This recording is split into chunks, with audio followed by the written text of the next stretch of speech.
Okay, I'm back. Sorry about that. I let things go until they die. So, it's probably for the best that I break this up into 2 segments, just in case you're like, oh, I don't want to hear anymore. Well, good. For your convenience, I've broken it up. So, next, crime. Right, talking about crime. I'm, sidetracked.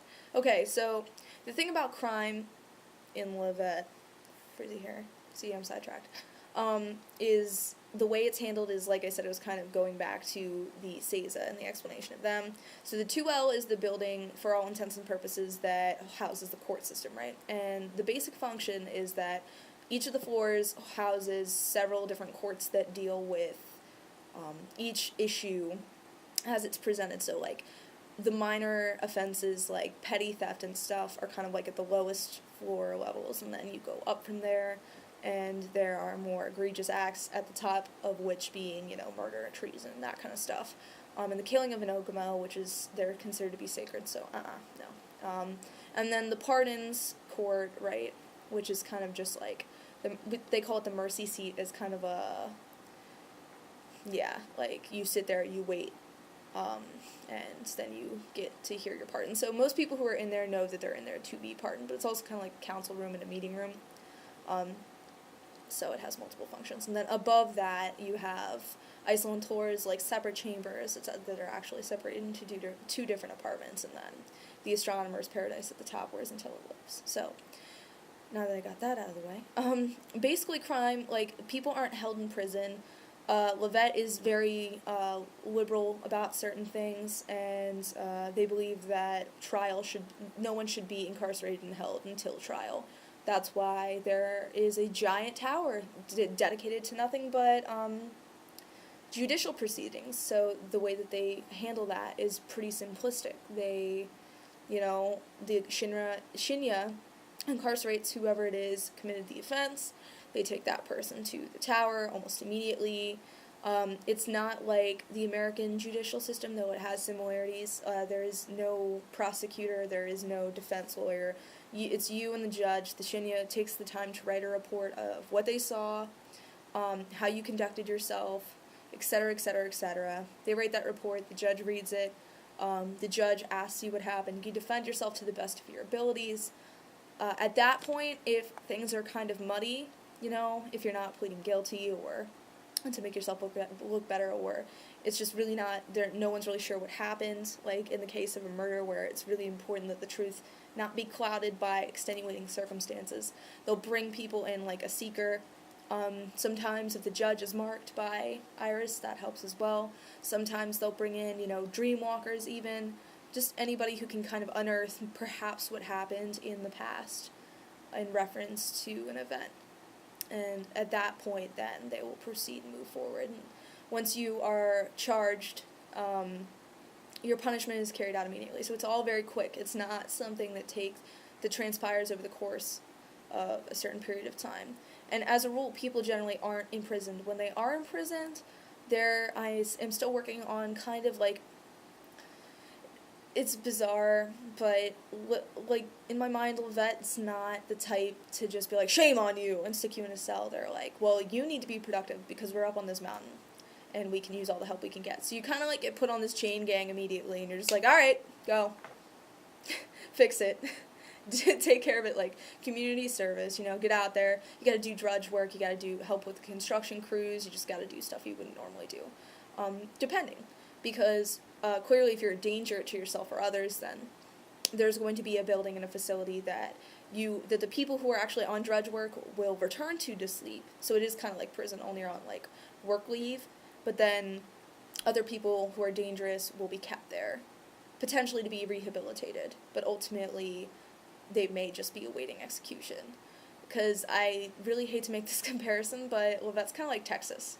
If they're, you're getting executed, then they're putting you on a conveyor belt, and that conveyor belt's taking you straight to the chair. There's no waiting around and contemplating your doom. It's sort of, immediate. Because they just can't abide, another mouth to feed that's not doing anything, that they can't afford, that doesn't have any hope of being rehabilitated to one day be able to do something. Moving on. So there's that. But, there is no, like, extreme, like, chopping off of fingers or, like, craziness. No, no, no, no, no, no. They're very nice. Like, freakishly nice.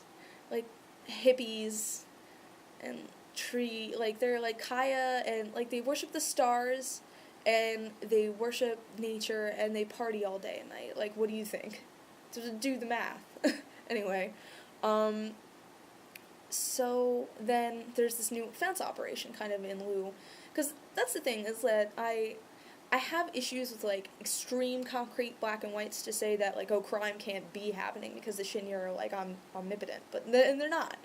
Crime does happen, and people do get away with it, but there's been a lot of players that make crime their emphasis, and this isn't Sunbirth, guys. Like, it's okay to want to be, a thief, but if you're going to do it, then you should be doing sophisticated crime, because ultimately that's the only kind that's going to get anywhere. If you're a petty thief, you're a petty crook or con artist, you're going to get unearthed pretty quickly. The Shinya are pretty keen about that. They're like the loss prevention guys at Walmart. Like, they know what to look for, okay? You think you're slick, but you're not.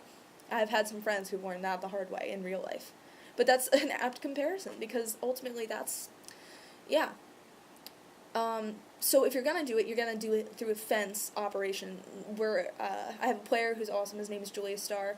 He just joined the city, and he's a pretty enterprising guy, and he kind of took one of my concepts and ran with it, and I'm very happy about that. So there's going to be a fence in Lhavit. It's going to be, like, the only thing like it, and it's brand new, and it's going to be a brand new plot of people trying to make something like that happen. Not pre-established. It's been, it started in fall, and so this is a brand new thing. But likewise, I'm going to be on the lookout for people abusing that. Just know that you've got to work smarter, not harder. Because ultimately, I may just do a moderator intervention rather than a grade. If if people continue, and it's not just one person, it's a lot of people, and I've had a lot of people actually wash out of my city, unfortunately, because I didn't make crime as accessible to them as they wanted. I'm willing to go, so far with it, but then there's a point where, as a player, you need to make it happen for yourself and be aware that, just like in real life, there are consequences to your actions. So there's that. And then finally, before I start rambling about real life, the job board status. So I was really trying to get the job board done for the towers at the same time as the rewrites. Then I realized that it was holding me back. So what I'm going to do is I'm finishing the rewrites for the towers, and I'm going to take my time on the job board system. I'd rather have something of quality than something that I just kind of crapped out, to be honest, because, I'm a storyteller, and I'm not perfect, nobody is, and I make mistakes, and it's very visible when you put something out that has obviously been really hastily done, like with the first incarnation of the Seekers.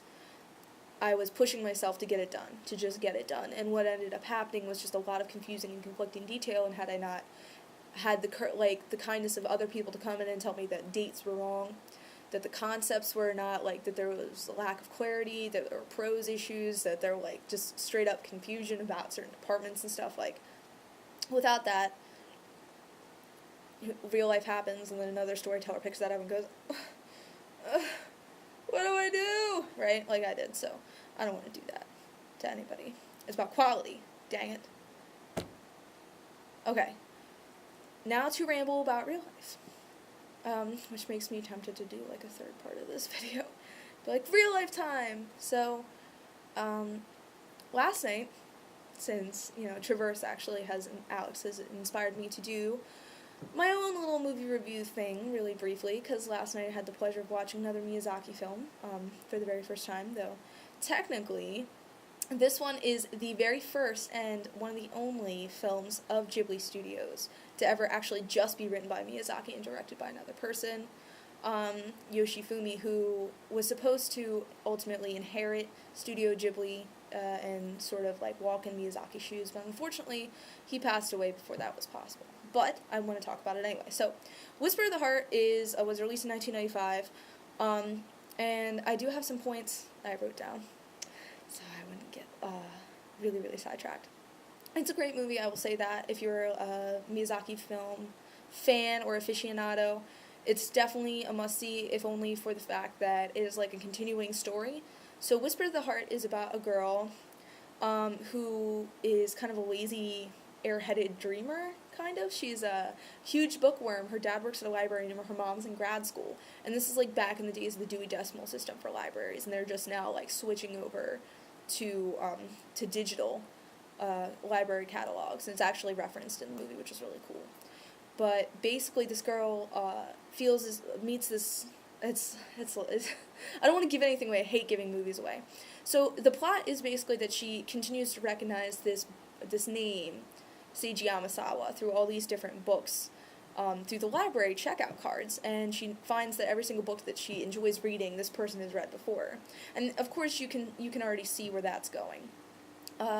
Miyazaki is nothing if not sometimes linear, though this movie is way more linear, and I guess what I'm getting at is it's emotive, but it's not as strong as other Miyazaki films. It doesn't have as much strong thematic and emotional content as, even a simplistic movie like Kiki's Delivery Service, where even though it's very childlike, at the end, the strong thematic content about, being coming into yourself, finding your inspiration, losing hope, like getting into a funk and then breaking out of it by finding your purpose, which is a really strong theme. I mean, it's just really easy to build off of, and he does it masterfully. For this, it has a strong theme. You sense the theme, but it's not emphasized. Like, it's like really underlying, and the other thing is that Miyazaki has a way to conclude there's always such resolution at the end of every single one of his movies. Every single one. Even the ones that seem truly hopeless, like Princess Mononoke. There is this, even if it's not how you wanted it, kind of like Grave of the Fireflies, unfortunately, there is still, like, a glimmer of hope or a resolution at the end that is poignant, and it makes the film really tie together. And it really tried in Whisper of the Heart, but it just didn't feel the same. And I think a lot of it is because Miyazaki often has, like, these fantastic, or Studio Ghibli in general, because this isn't necessarily Miyazaki, but just these fantastic backdrops of just gorgeous scenery, with Kiki's, she's a witch, and, she's flying through the skies with, like, Howl's Moving Castle. It's about, like, wizardry and a castle that walks on its own, and, like, even with Spirited Away, that's, like, thick with just, like, folk monsters everywhere.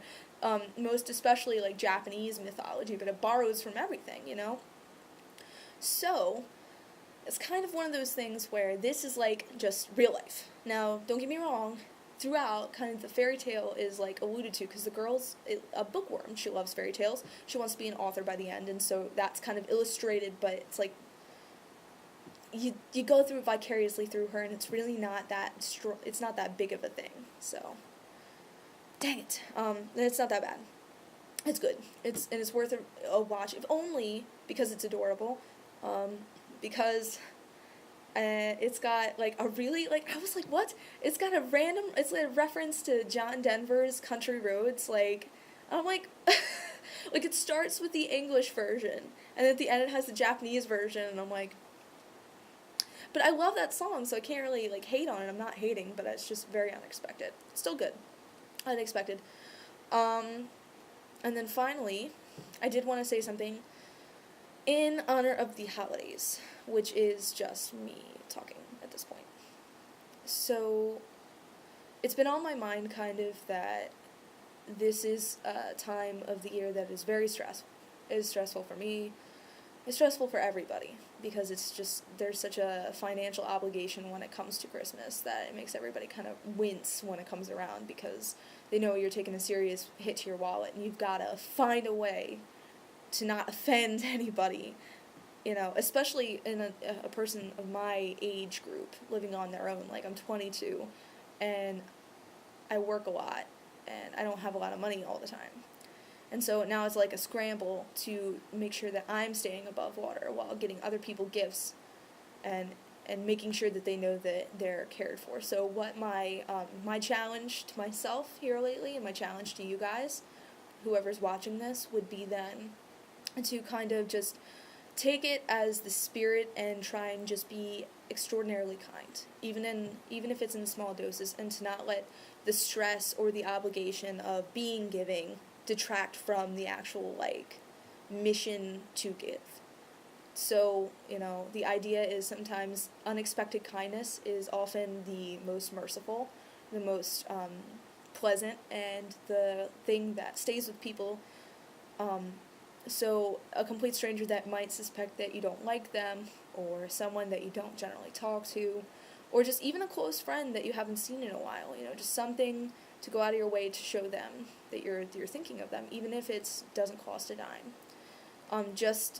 And that's free, and to try and endeavor to do something like that every single day, so that you don't lose yourself in the scramble to, just make it happen and not get lost in the process, but to think about why you're doing it, and to make that important, and to emphasize that with each step that you take, because ultimately, a tree is a tree, and a gift is a gift, and we're not going to be able to take these things when we go wherever we're headed. So as cliche as that is, their cliches are also called truisms for a reason.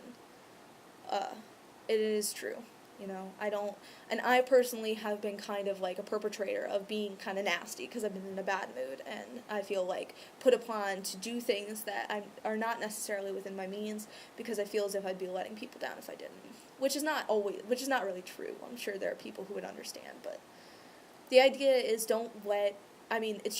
it's just good to remember to appreciate people in general, and to kind of put forth those unexpected acts of kindness, because if you do that, then you would be so surprised at how far that carries, and what that turns into. It snowballs downhill, just like negativity. So does, positive vibes will snowball, and before you know it, you could really have made a difference along the line, even if they don't know you were the one who started it. So, if that makes sense. You know what I mean?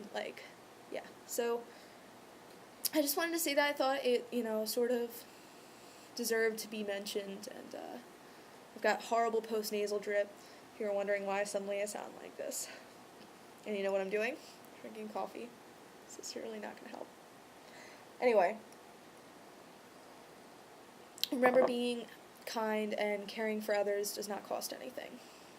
And to enjoy the holidays to the best of your abilities, even if you're alone, because you have me, and we're here for you.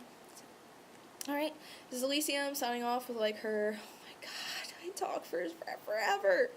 Bye.